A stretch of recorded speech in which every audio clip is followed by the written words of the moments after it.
Hello, and thank everybody for joining me today. My name is Wesley Boudreau, one of the financial advisors here with the Retirement Group. Today, we're going to real quickly go over a webinar just covering some of the tax planning strategies that we use for a lot of our clients and prospects to help them save taxes. Now, again, it's a webinar, so it's going to be abbreviated, but we do go through a lot more information in the seminars or one-on-one. So before we get started, if anybody has any questions or needs to run their own analysis, or just have some tax planning questions, feel free to reach out to us at 1-800-900-5867. We'll be more than happy to help you out.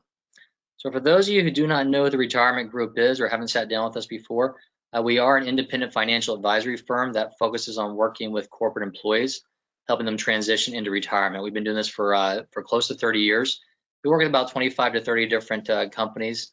And the goal there is so that we have a good understanding of your specific company benefits plans, so we can hold your hand through that process and help you with that transition, whether it be 10 years out or 5 or 1 year or a couple months out of retirement, so that you do not make any mistakes whenever it comes time to retire and you don't leave any money on the table and you maximize your benefits. Now, we've got offices throughout the country, so rest assured you're probably going to be taken care of one-on-one should you have any questions or need to sit down with anybody face-to-face. But obviously, we also do these webinars and we can work remotely as well if that's a benefit to you. Now, at the end of the day, one of the things we do recommend you take us up on is our complimentary cash flow analysis. We'd love to work with you, but even if you don't work with us in the end, we can at least let you know where you stand and help you determine the best day to retire and not make any mistakes. So when you have a chance, just give us a call and let us know. We'll be happy to run that for you or update if it's been over a year or so. But this will allow you to look at different options as far as retirement dates and choices on your 401k and your pension options. Before we go into a lot of the main taxes, I'll just give you a quick update on some recent changes we've had here in 2020. There's been 2 acts that have come about for 2020 that have updated some things. The first was the Secure Act, which was passed in December 2019. This was going to be changes for IRAs and 401k distributions mostly. There are some other aspects, but the 2 main concerns or main changes we're looking at is one's beneficial and one's not. The beneficial one here is they've actually decided to push out the required minimum distribution age from 70.5 to age 72. So what that means, if you do not need your assets from your 401k or your IRA, you have the option to continue to defer that for another 1.5 years or so. But unfortunately, at the age of 72, eventually the IRS is going to come knock on the door and tell you have to take withdrawals so they can start taxing you on that. So that's one beneficial change. And then actually, because of everything going on right now in 2020, you have the option of actually not taking that RMD this year as well, and I'll talk about that. That's for the CARES Act. The other change that the Secure Act affected, which was more of a negative, unfortunately, and we kind of saw this coming for the last couple of years, but with the big transition of retirement assets from the baby boomer population eventually going to beneficiaries, what they have done is they've essentially eliminated the stretch IRA option. I unfortunately had to go through this early January with one of my clients who passed away and left his assets to his 2 children, and it was a sizable amount. So now they're looking at a worse tax situation than what they otherwise would have if it happened in 2019. So under the old rules, the stretch IRA allowed you to actually stretch out the distributions from an inherited IRA, a non-spousal, over the course of your lifetime. Now they've actually shrunk that, and you have 10 years to actually exhaust that beneficiary IRA. Excuse me. So you can take that entire thing in the first year if you want. You can take it out, 1/10 a year, which is probably the best option, because for a lot of people, you may be working, you already have an income. So if you start adding more income, that's going to increase your tax bracket, which in turn increase the amount the IRS will be getting for their taxes as well, which is one of the key reasons we probably saw this change. Now, one of the other things that we are, we don't have slides on right now, but we've seen changes with the CARES Act. It's made it a lot easier for you to access your 401k or IRA just in 2020, should you need access to it. Now, again, I would stress this is really only if you truly need access to it. Don't look at it as a way to rob the piggy bank. Ultimately speaking, any withdrawals you generally speaking take from your IRA or 401k before 59.5 are going to be penalized at 10%. However, they have waived that 10% penalty on withdrawals up to $100,000. And also the 401k plan loans, generally they were capped at $50,000, but they've bumped that cap to $100,000 if your plan permits it. if you have any questions on that, just give us a call and let us know. The other thing they changed with the CARES Act is they give you the option to pay the taxes back over the course of 3 years, or actually get that money back in over the course of 3 years as well. So there's definitely some updated tax planning strategies to look at for that. So if you do need to access your accounts, give us a call and we can run through the pros and cons and the ways to actually do so. Now, for most of the individuals we do work with and the companies we work with, you're going to have a 401k plan, which is your savings plan, and you're probably going to have a pension plan as well. Some of those do not have a lump sum option, but many of the ones we work with do have a lump sum option, which gives you the ability to, if you do not want to take the annuity and you want to manage those assets yourself or work with a team to manage them, you can actually roll those over to an IRA. So a lot of times, not every time, but a lot of times the best choice is to take that lump sum and that savings plan, if you're taking the lump sum, and combine them into one individual retirement account. So you've got more control over that. Whether you decide to manage on your own or work with a team like the retirement group, there's a lot more resources and a lot more investment options than what you would otherwise have within your 401k plan. Now that transition from the 401k or pension plan to the IRA is not a taxable event whatsoever. It's just simply moving from one tax deferred account to another. You're not going to actually see taxes till you physically take that money out to yourself. So with a lot of the companies we work with as well, they're going to give you after-tax contribution options within your 401k. So let's talk a little bit about an after-tax or spillover Roth rollover option you could be looking at if you have after-tax, or the ability to save after-tax in your 401k. If you don't know, the basics of a traditional IRA is just like your 401k. It's pre-tax, in which case you make a contribution, you get a tax deduction for that, but eventually when you decide to take that money out later in life, you're going to be paying taxes on it 100%. Now, a Roth IRA, if you make a contribution, you do not get a deduction right now, but that's actually going to grow, not just tax deferred, but tax free, as long as you wait until age 59 and a half to take that out. Now, so with that being said, a lot of times individuals we work with do not have the opportunity to contribute to Roth IRAs because of income limits. Plus, the amount you can contribute is not that high. So if you have after-tax money in your 401k or the ability to actually add after-tax, this is one way to get around this and actually increase your Roth IRA contribution options. So let's take a look at this chart. Let's just assume that maybe an individual's got $200,000 in their 401k, and maybe of that 50,000 of it's after-tax money because they've been making contributions on an after-tax basis for the for the last 10 years or so. Now, if you don't have it and you want to start adding that, you can. So give us a call and we can review those options and show you how to increase that. But in this example, if they were to leave the company and process a rollover, they'd have the option to take that $50,000 cash to them so they can just put it back in savings or do what they want with it. Or you can actually roll it over to a Roth IRA so that now, instead of just growing tax deferred, it's going to actually grow tax free, assuming you wait at least 5 years before you access the earnings and you're over 59 and a half. So this is one way also to reduce those required distributions you may be looking at down the road. But this is the one way to actually have tax-free growth, and it definitely generates a lot of different planning options for you to save taxes over time. So give us a call one way or the other to let us know, and we can run through and let you know if your specific 401k allows this, and put together a personal strategy on how to actually structure this. Now, when you do decide to start taking distributions from your 401k or your IRA, there's going to be tax ramifications on it because for the most part, most individuals have pre-tax contributions. So when you take that money out, you're paying taxes. However, if you take it out before age 59 and a half, you could also have a 10% penalty on top of that. And we just mentioned before, the CARES Act for 2020 waives that for this year, but if we go back to 2021 and future years, you could be seeing a 10% penalty on withdrawals prior to age 59 and a half.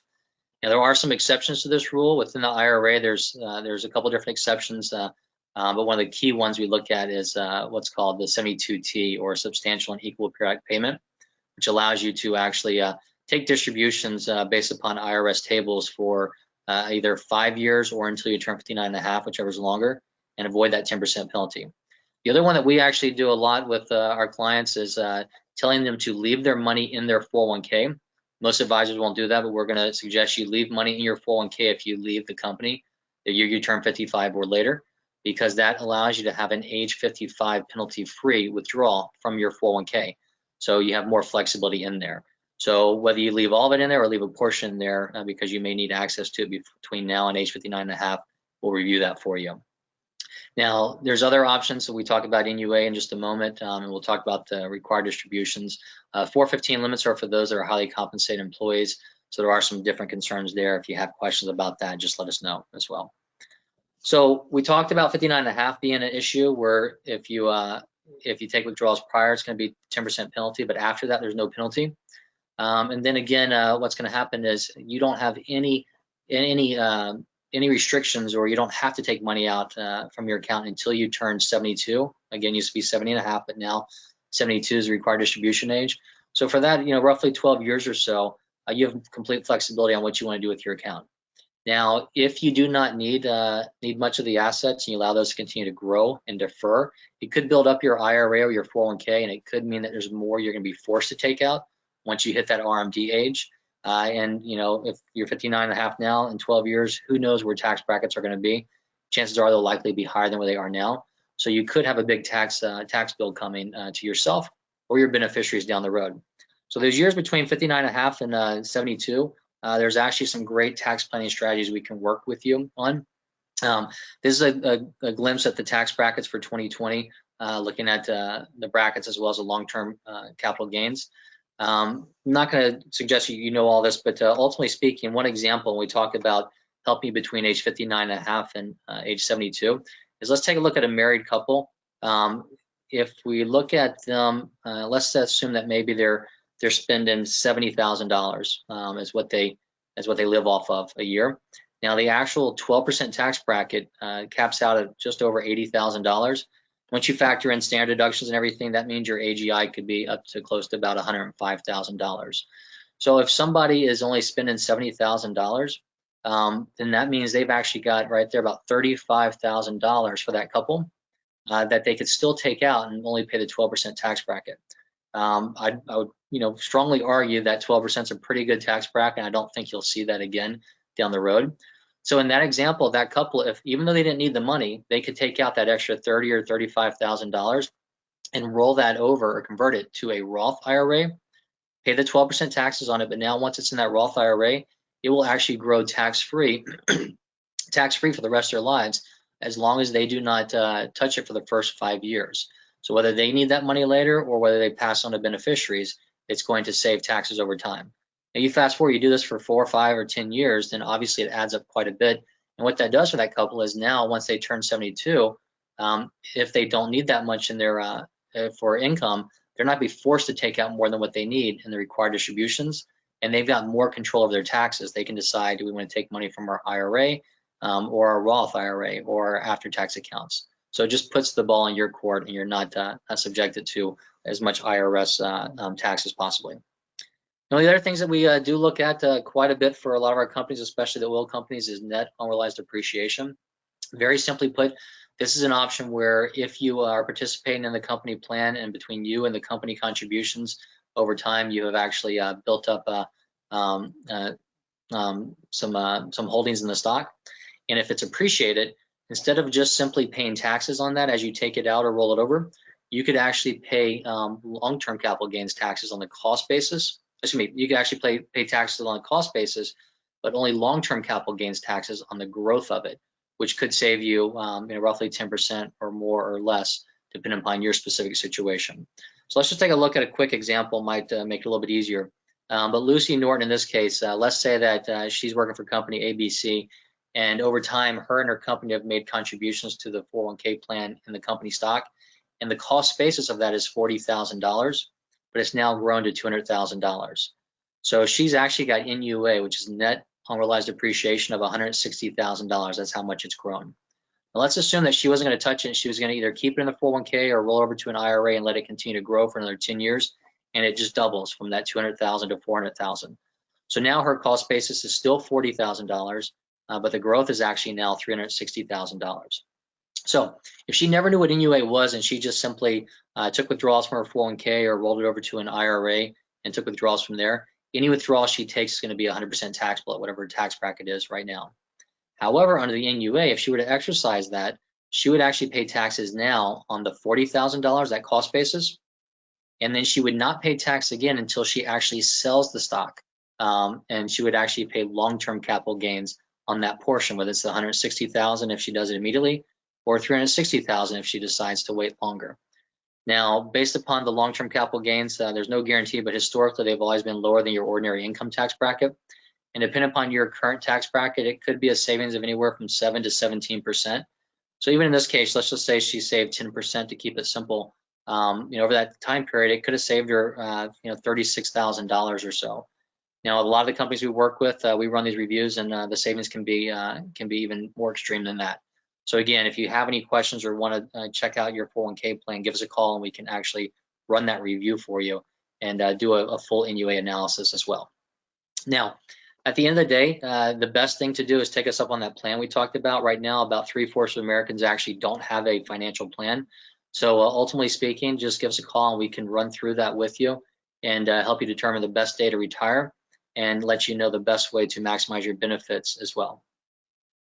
Now, at the end of the day, obviously we would love to work with you and we'd love to make you clients. And so if you are working with somebody right now, that's fine. We do suggest getting a second opinion. This is something we actually suggest our own clients do every few years or so as well. Make sure whoever you're working with, they do have a full understanding of your benefits, whether it be the pension, the 401k, healthcare, different options like that, so you don't make any mistakes in the transition. Make sure you have a full understanding of their fee structure. Again, we are a fiduciary, so we are transparent on our fee structure.